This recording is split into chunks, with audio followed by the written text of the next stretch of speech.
Hi, welcome back to Storytime for Grown-Ups. Today we will be continuing with Bram Stoker's Dracula. Thus far in our telling, we met Count Dracula with Jonathan Harker in Transylvania. We learned, alongside Jonathan, the terrible nature of the Count. We then left for a while as Jonathan dropped from view to watch as acquaintances and family of Jonathan saw the effects that Count Dracula had on one of their members.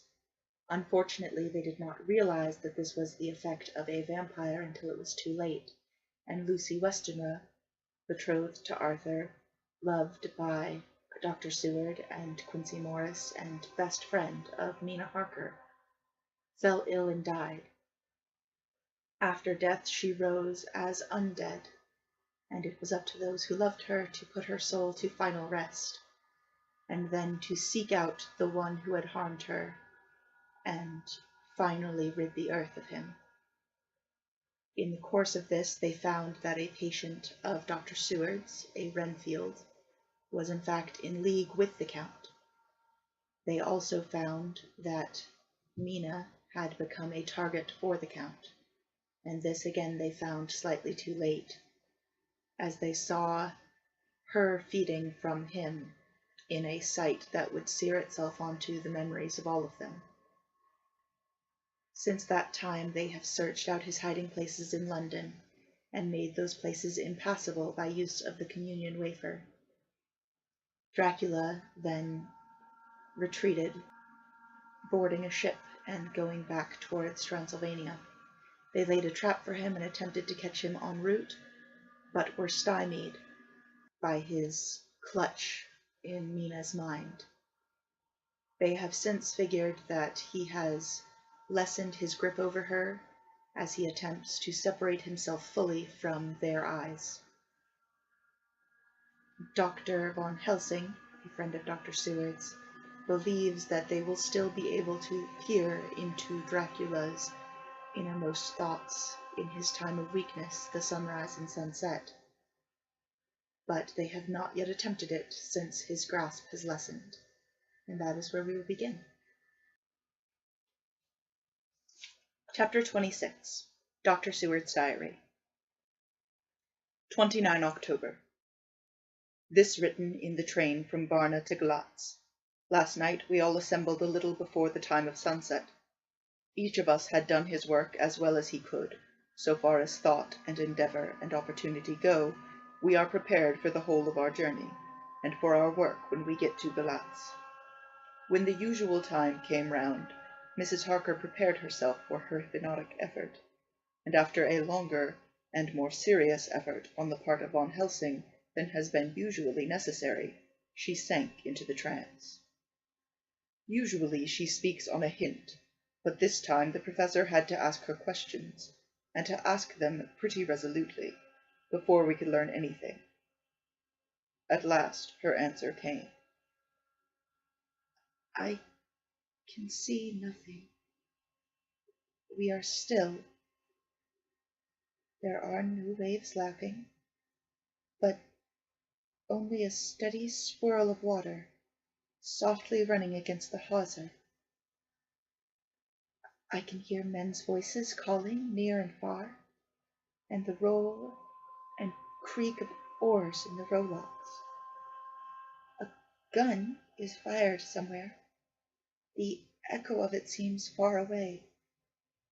There is tramping of feet overhead, and ropes and chains are dragged along. What is this? There's a gleam of light. I can feel the air blowing upon me. Here she stopped. She had risen, as if impulsively, from where she lay on the sofa, and raised both her hands, palms upward as if lifting a weight. Von Helsing and I looked at each other with understanding. Quincy raised his eyebrows slightly and looked at her intently, whilst Harker's hand instinctively closed round the hilt of his kukri. There was a long pause. We all knew that the time when she could speak was passing, but we felt that it was useless to say anything. Suddenly she sat up, and, as she opened her eyes, said sweetly, "Would none of you like a cup of tea? You must all be so tired." We could only make her happy, and so acquiesced. She bustled off to get tea. When she had gone, Van Helsing said, "You see, my friends, he is close to land. He has left his earth chest, but he has not yet to get on shore. In the night he may lie hidden somewhere, but if he can be not carried on shore, or if the ship do not touch it, he cannot achieve the land. In such case he can, if it be in the night, change his form and can jump or fly on shore, as he did at Whitby. But if the day come before he get on shore, then, unless he be carried, he cannot escape. And if he be carried, then the customs men may discover what the box contain. Thus, in fine, if he escape not on shore tonight, or before dawn, there will be the whole day lost to him.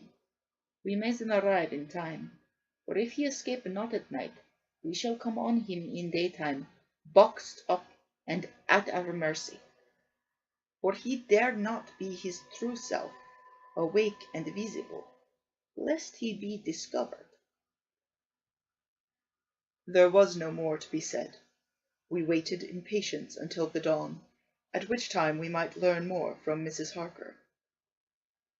Early this morning we listened, with breathless anxiety, for her response in her trance. The hypnotic stage was even longer in coming than before, and when it came, the time remaining until full sunrise was so short that we began to despair. Van Helsing seemed to throw his whole soul into the effort at last. In obedience to his will, she made reply. "All is dark. I hear lapping water level with me, and so creaking as of wood." She paused, and the red sun shot up. "We must wait till tonight. And so it is that we are traveling towards Galatz in an agony of expectation. We are due to arrive between 2 and 3 in the morning, but already at Bucharest we are 3 hours late, so we cannot possibly get in till well after sun-up. Thus we shall have 2 more hypnotic messages from Mrs. Harker. Either, or both, may possibly throw more light on what is happening. Later. Sunset has come and gone.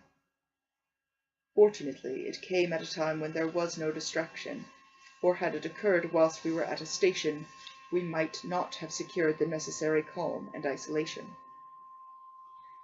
Mrs. Harker yielded to the hypnotic influence even less readily than this morning. I am in fear that her power of reading the Count's sensation may die away, just when we want it most. It seems to me that her imagination is beginning to work. Whilst she has been in the trance hitherto, she has confined herself to the simplest of facts. If this goes on, it may ultimately mislead us. If I thought that the Count's power over her would die away equally with her power of knowledge, it would be a happy thought, but I am afraid that it may not be so. When she did speak, her words were enigmatical. "Something is going on. I can feel it pass me like a cold wind. I can hear far off confused sounds, as of men talking in strange tongues, fierce falling water, and the howling of wolves." She stopped, and a shudder ran through her, increasing in intensity for a few seconds, till, at the end, she shook as though in a palsy. She said no more, even in answer to the professor's imperative questioning.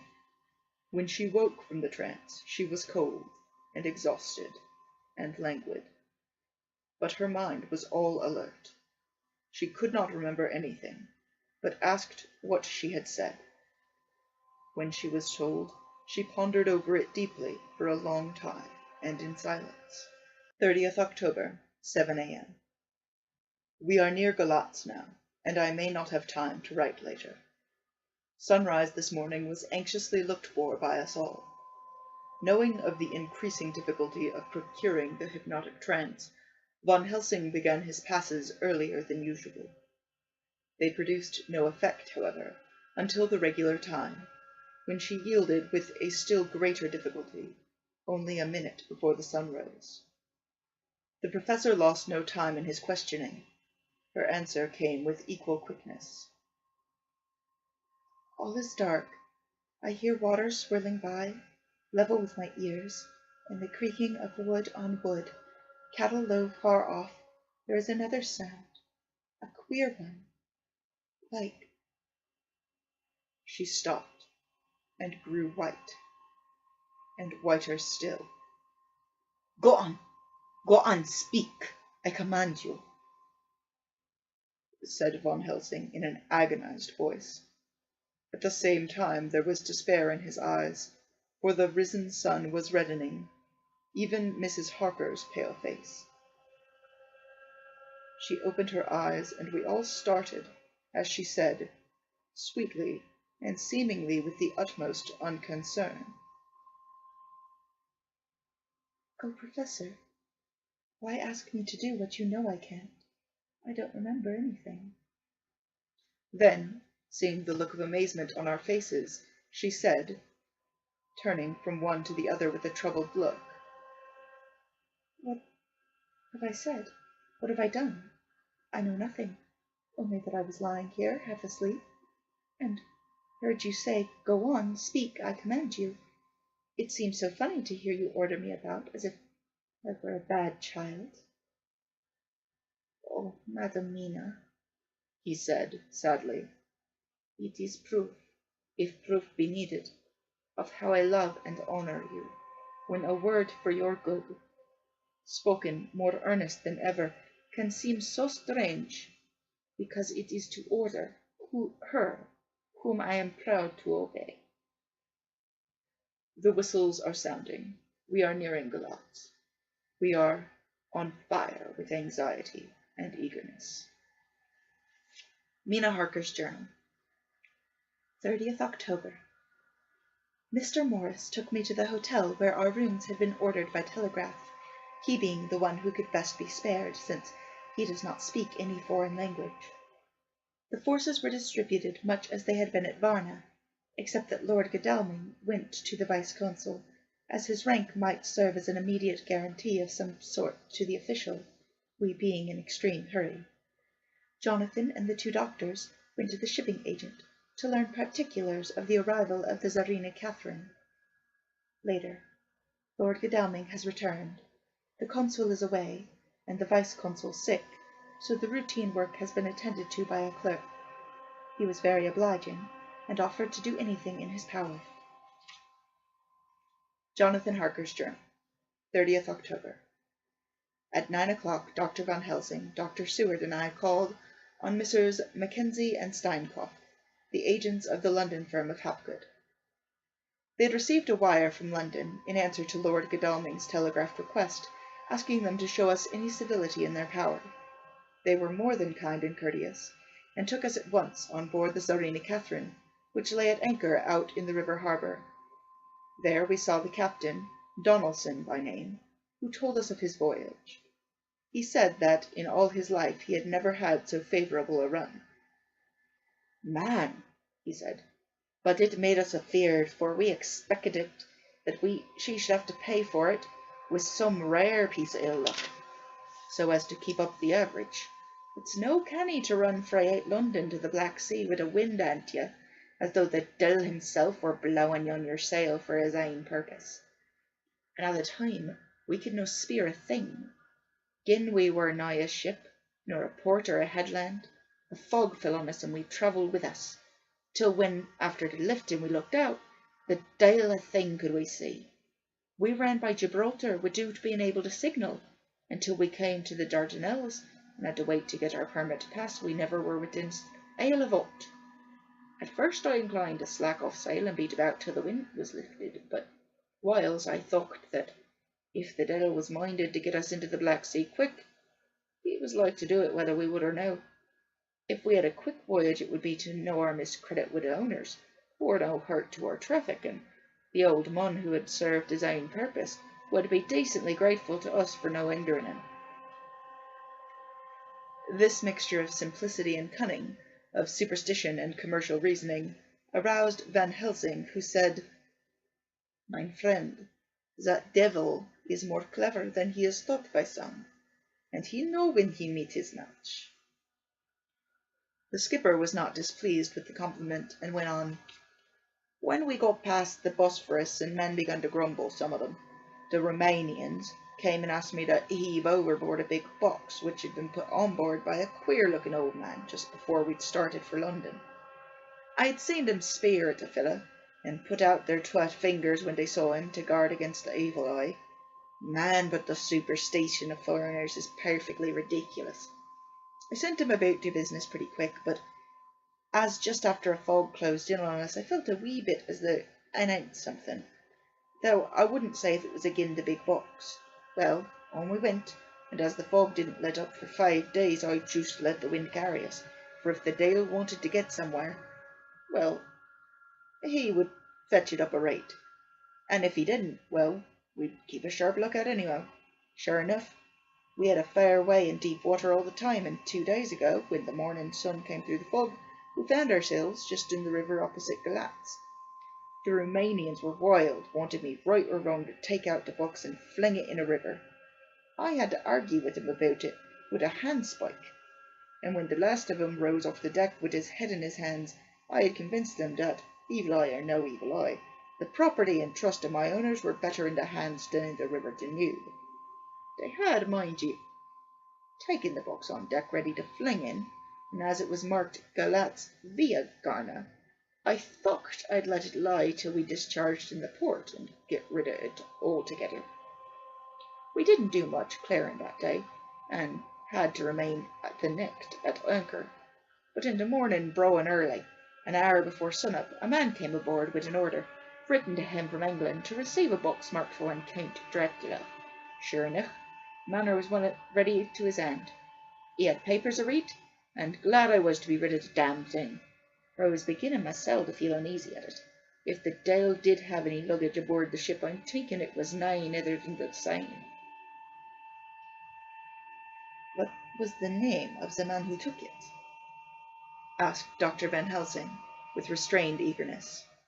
"I'll be telling you quick," he answered, and stepping down to his cabin, produced a receipt signed Emanuel Hiddlesheim. Bergenstrasse 16 was the address.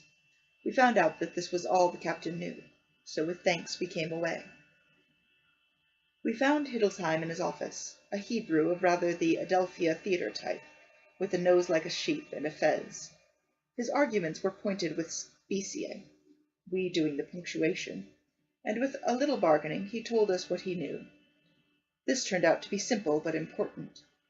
He had received a letter from Mr. Deville of London, telling him to receive, if possible before sunrise, so as to avoid customs, a box which would arrive at Galatz in the Tsarina Catherine. This he was to give in charge to a certain Petrov Skinsky, who dealt with the Slovaks who traded down the river to the port. He had been paid for his work by an English banknote, which had been duly cashed for gold at the Danube International Bank. When Skinsky had come to him, he had taken him to the ship and handed over the box so as to save porterage. That was all he knew. We then sought for Skinsky, but were unable to find him.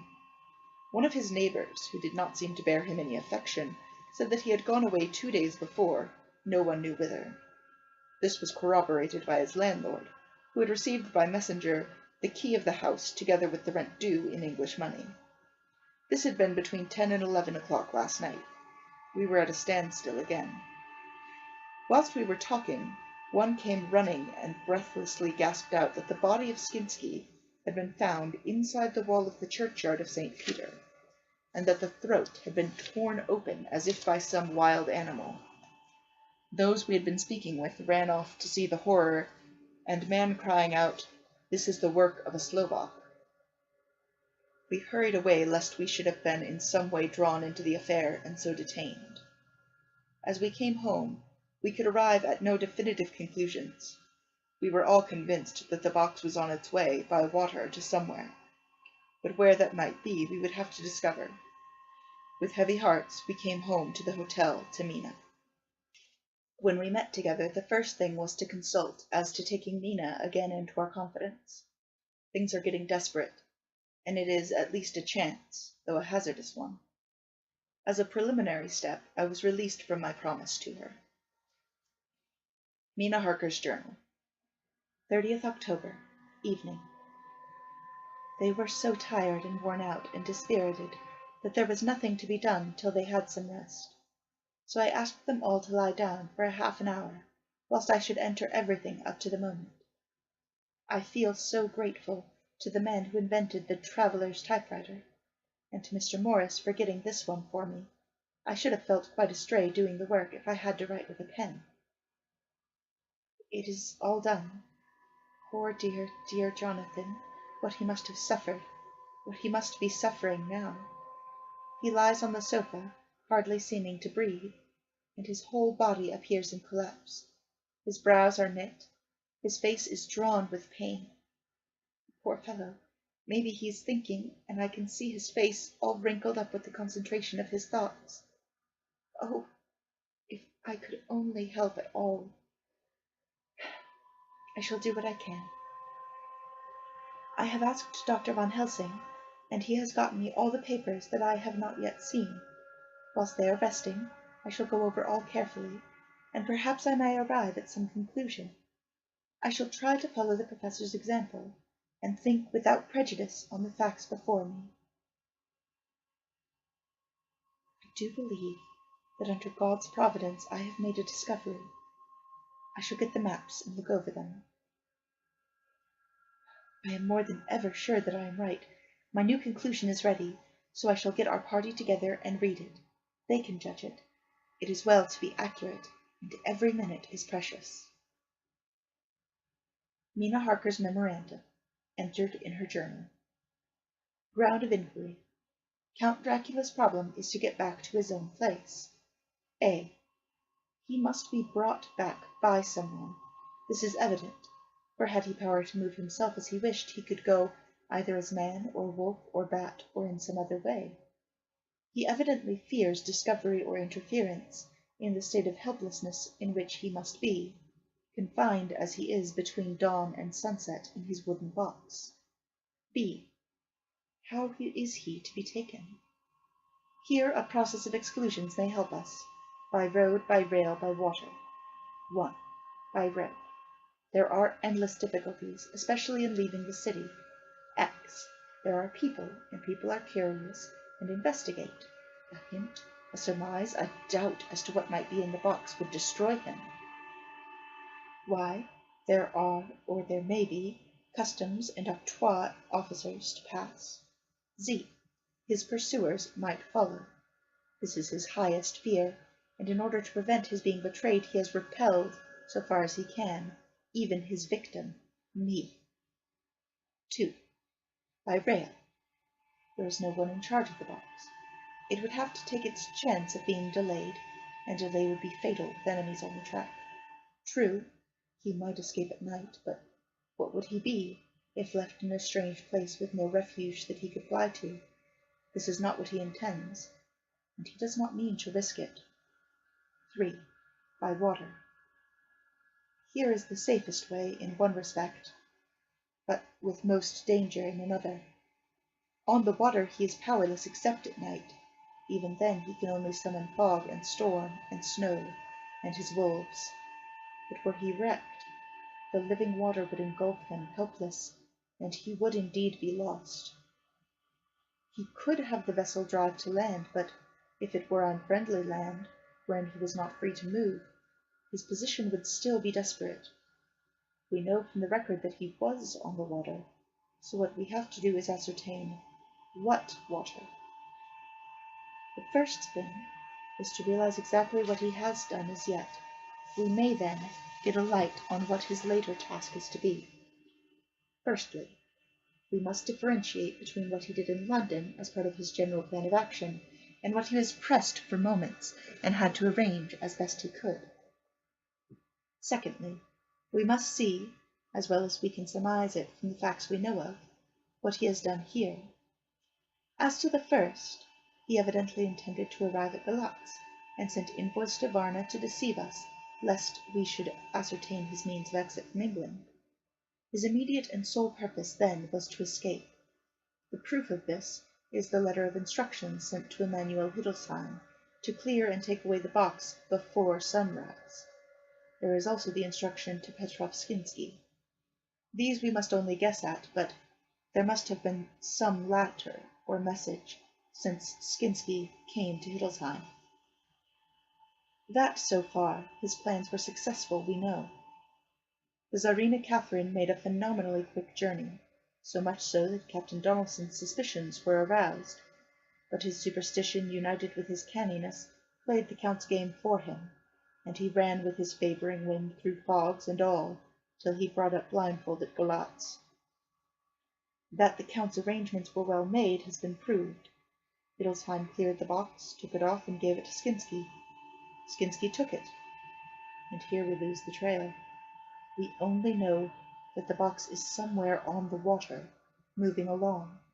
The customs and octroi, if there be any, have been avoided. Now we come to what the Count must have done after his arrival, on land, at Galatz. The box was given to Skinsky before sunrise. At sunrise, the Count could appear in his own form. Here we ask why Skinsky was chosen at all to aid in the work. In my husband's diary, Skinsky is mentioned as dealing with the Slovaks, who trade down the river to the port, and the man's remark that the murder was the work of a Slovak showed the general feeling against his class. The Count wanted isolation. My surmise is this, that in London the Count decided to get back to his castle by water, as the most safe and secret way. He was brought from the castle by Zgani, and probably they delivered their cargo to Slovaks, who took the boxes to Varna, for there they were shipped for London. Thus the Count had knowledge of the person who could arrange this service. When the box was on land, before sunrise or after sunset, he came out from his box, met Skinsky, and instructed him what to do as to arranging the carriage of the box up some river. When this was done, and he knew that all was in train, he blotted out his traces, as he thought, by murdering his agent. I have examined the map, and find that the river most suitable for the Slovaks to have ascended is either the Pruth or the Sereth. I read in the typescript that, in my trance, I heard cows low, and water swirling level with my ears and the creaking of wood. The Count in his box, then, was on a river in an open boat, propelled probably either by oars or poles, for the banks are near and it is working against stream. There would be no such sound if floating downstream. Of course, it may not be either the Sereth or the Pruth, but we may possibly investigate further. Now, of these two, the Pruth is the more easily navigated, but the Sereth is at Fondu, joined by the Bistritza, which runs up round the Bordeaux Pass. The loop it makes is manifestly as close to Dracula's castle as can be got by water.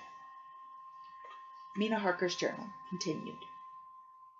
When I had done reading, Jonathan took me in his arms and kissed me. The others kept shaking me by both hands, and Dr. Van Helsing said, "Our dear Madam Mina is once more our teacher. Her eyes have been where we were blinded. Now we are on track once again, and this time we may succeed. Our enemy is at his most helpless, and if we can come on him by day, on the water, our task will be over. He has a staff, but he is powerless to hasten, as he may not leave his box, lest those who carry him may suspect. For them to suspect would be to prompt them to throw him in the stream where he perish. This he knows, and will not. Now, men, to our council of war, for, here and now, we must plan what each and all shall do." "I shall get a stream launch and follow him," said Lord Godalming. "And our horses, to follow on the bank, lest by chance he land," said Mr. Morris.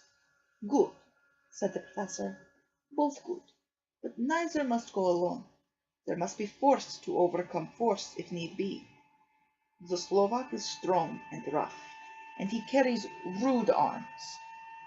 All the men smiled, for amongst them they carried a small arsenal.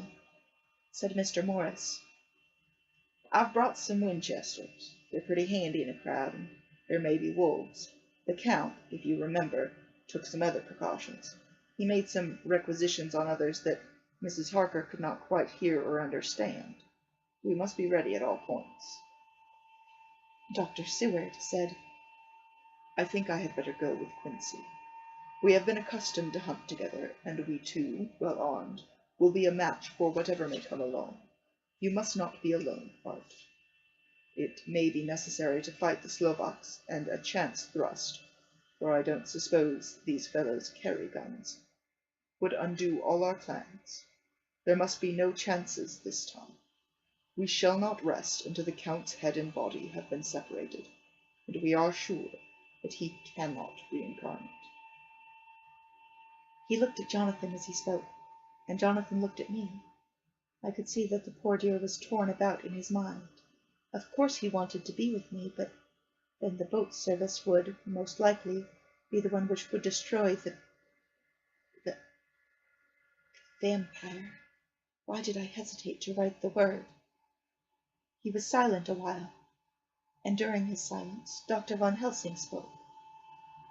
Friend Jonathan, this is to you for twice reasons.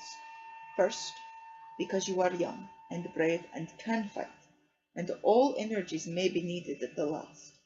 And again, that it is your right to destroy him, that, which has wrought such woe to you and yours. Be not afraid for Madam Mina. She will be my care, if I may. I am old.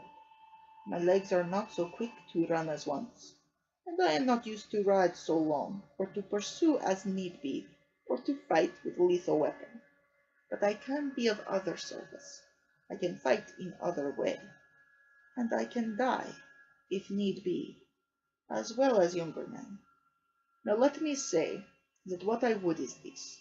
While you, my Lord Godalming, and friend Jonathan, go in your so swift little steamboat up the river, and whilst John and Quincy guard the bank where perchance he might be landed, I will take Madam Mina right to the heart of the enemy's country, whilst the old fox is tied in his box, floating on the running stream, whence he cannot escape to land, where he dares not raise the lid of his coffin box, lest his Slovak carriers should in fear leave him to perish.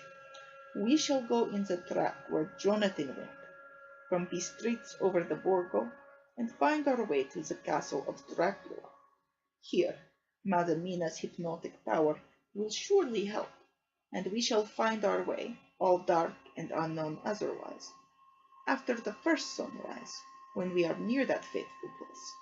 There is much to be done, and other places to be made sanctified, so that that nest of vipers be obliterated. Here Jonathan interrupted him hotly. Do you mean to say, Professor Van Helsing, that you would bring Mina, in her sad case and tainted as she is with the devil's illness, right into the jaws of his death trap? Not for the world, not for heaven or hell. He became almost speechless for a minute, and then went on. Do you know what the place is? Have you seen that awful den of hellish infamy, with the very moonlight alive with grisly shapes, and every speck of dust that whirls in the wind a devouring monster in embryo? Have you felt the vampire's lips upon your throat? Here he turned to me, and his eyes lit on my forehead, and he threw up his arms with a cry. Oh my God! What have we done to have this terror upon us?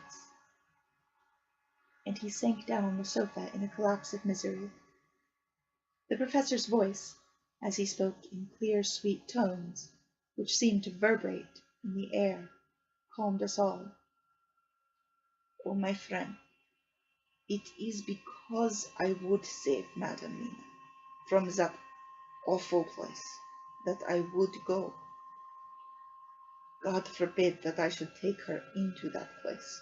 There is work, wild work, to be done there, that her eyes may not see. We men here, all save Jonathan, have seen with their own eyes what is to be done before that place can be purified. Remember that we are in terrible straits. If the Count escape us this time, and he is strong and subtle and cunning, he may choose to sleep him for a century, and then in time our dear one, he took my hand, would come to him to keep him company, and would be as those others that you, Jonathan, saw. You have told us of their gloating lips. You heard their ribald laugh as they clutched the moving bag that the Count threw to them. You shudder, and well may it be. Forgive me that I make you so much pain, but it is necessary. My friend, is it not a dire need for which I am giving, possibly, my life? If it were that any one went into that place to stay, it is I who have to go to keep them company.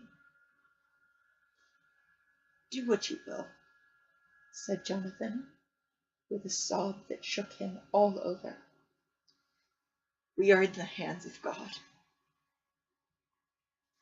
Later. Oh, it did me good to see the way that these brave men worked. How can women help loving men when they are so earnest and so true and so brave? And, too, it made me think of the wonderful power of money. What can it not do when it is properly applied?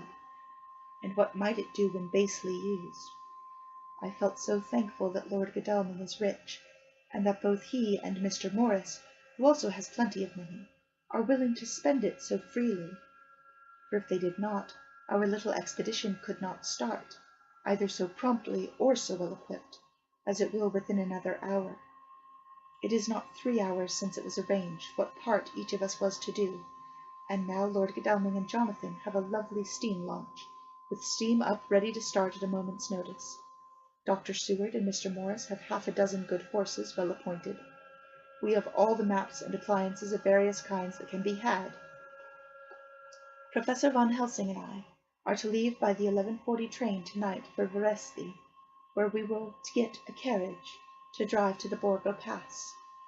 We are bringing a good deal of ready money, but as we are to buy a carriage and horses, we shall drive ourselves, for we have no one whom we can trust in the matter. The professor knows something of a great many languages, so we shall get on all right. We have all got arms. Even for me, a large bore revolver. Jonathan would not be happy unless I am armed like the rest. Alas, I cannot carry one arm that the rest do. The scar on my forehead forbids that.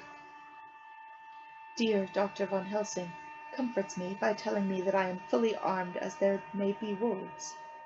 The weather is getting colder every hour, and there are snow flurries which come and go as warnings. Later. It took all my courage to say goodbye to my darling. We may never meet again. Courage, Mina. The professor is looking at you keenly. His look is a warning.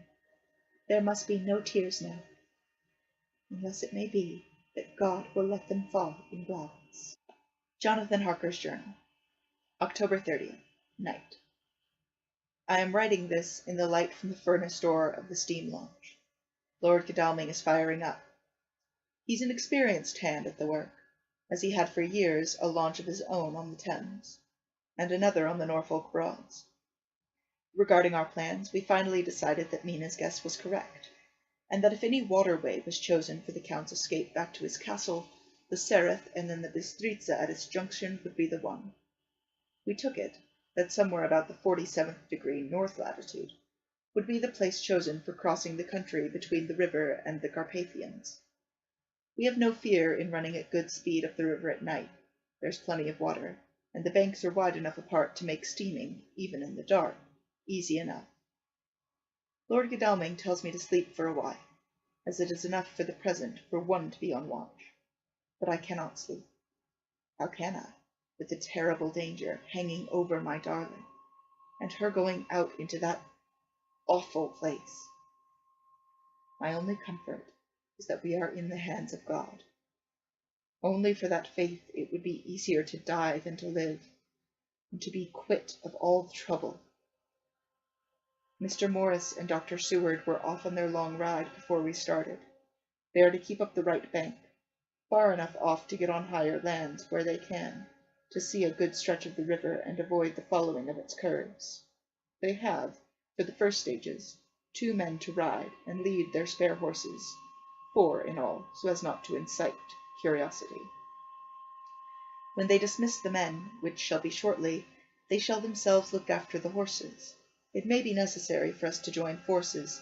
If so, they can mount our whole party. One of the saddles has a movable horn and can be easily adapted for Mina, if required. It is a wild adventure we are on. Here, as we are rushing along through the darkness, with the cold from the river seeming to rise up and strike us, with all the mysterious voices of the night around us, it all comes home. We seem to be drifting into unknown places and unknown ways, into a whole world of dark and dreadful things. Godalming is shutting the furnace door. 31st October. Still hurrying along. The day has come, and Godalming is sleeping. I am on watch. The morning is bitterly cold. The furnace heat is grateful, though we have heavy first coats. And yet we have passed only a few open boats, but none of them had on board any box or package of anything like the size of the one we seek. The men were scared every time we turned our electric lamp on them, and fell on their knees and prayed. 1st November, evening. No news all day. We have found nothing of the kind we seek. We have now passed into the Bistritza, and if we are wrong in our surmise, our chance is gone. We have overhauled every boat, big and little. Early this morning, one crew took us for a government boat, and treated us accordingly. We saw in this a way of smoothing matters, so at Fondue, where the Bistritza runs into the Sereth, we got a Romanian flag which we now fly conspicuously. With every boat which we have overhauled since then this trick has succeeded. We have had every deference shown to us, and not once any objection to whatever we choose to ask or do. Some of the Slovaks tell us that a big boat passed them, going at more than usual speed, as she had a double crew on board. This was before they came to Fondue, so they could not tell us whether the boat turned into the Bistritza or continued on up the Sereth. At Fondue we could not hear of any such boat, so she must have passed there in the night. I am feeling very sleepy. The cold is perhaps beginning to tell on me, and nature must have rest some time. Godalming insists that he shall keep up the first watch. God bless him for all his goodness to poor dear Mina and me. 2nd November, morning. It is broad daylight. That good fellow would not wake me. He says it would have been a sin to, for I slept peacefully and was forgetting my trouble. It seems brutally selfish to me to have slept so long, and let him watch all night. But he was quite right. I am a new man this morning, and, as I sit here and watch him sleeping, I can do all that is necessary both as to minding the engine, steering, and keeping watch. I can feel that my strength and energy are coming back to me. I wonder where Mina is now, and Von Helsing. They should have got to Veresti about noon on Wednesday. It would take them some time to get the carriage and horses, so if they had started and travelled hard, they would be about now at the Borgo Pass. God guide and help them. I am afraid to think what may happen. If we could only go faster, but we cannot. The engines are throbbing and doing their utmost. I wonder how Dr. Seward and Mr. Morris are getting on. There seems to be an endless stream running down the mountains into this river, but as none of them are very large, at present at all events, though they are terrible doubtless in winter and when the snow melts, the horsemen may not have met such obstruction. I hope that before we get to Stratsba we may see them, for if by that time we have not overtaken the Count, it may be necessary to take counsel together what to do next. Dr. Seward's Diary. 2nd November. 3 days on the road. No news, and no time to write it, if there had been. for every moment is precious. We have had only the rest needful for the horses, but we are both bearing it wonderfully. Those adventurous days of ours are turning up useful. We must push on. We shall never feel happy till we get the launch in sight again. 3rd November. We heard at Fondue that the launch had gone up the Bistritza. I wish it wasn't so cold. There are signs of snow coming, and if it falls heavy it will stop us. In such case we must get a sledge and go on, Russian fashion. 4th November. Today we heard of the launch having been detained by an accident when trying to force a way up the rapids. The Slovak boats get up all right by aid of a rope and steering with knowledge. Some went up only a few hours before. Godalming is an amateur fitter himself, and evidently it was he who put the launch in trim again. Finally they got up the rapids all right, with local help, and are off on the chase afresh. I fear that the boat is not any better for the accident. The peasantry tell us that, after she got upon smooth water again, she kept stopping every now and again so long as she was in sight. We must push on harder than ever. Our help may be wanted soon. Mina Harker's Journal. 31st October. Arrived at Veresti at noon. The professor tells me that this morning at dawn he could hardly hypnotize me at all, and that all I could say was dark and quiet. He is off now buying a carriage and horses. He says that he will later on try to buy additional horses, so that we may be able to change them on the way.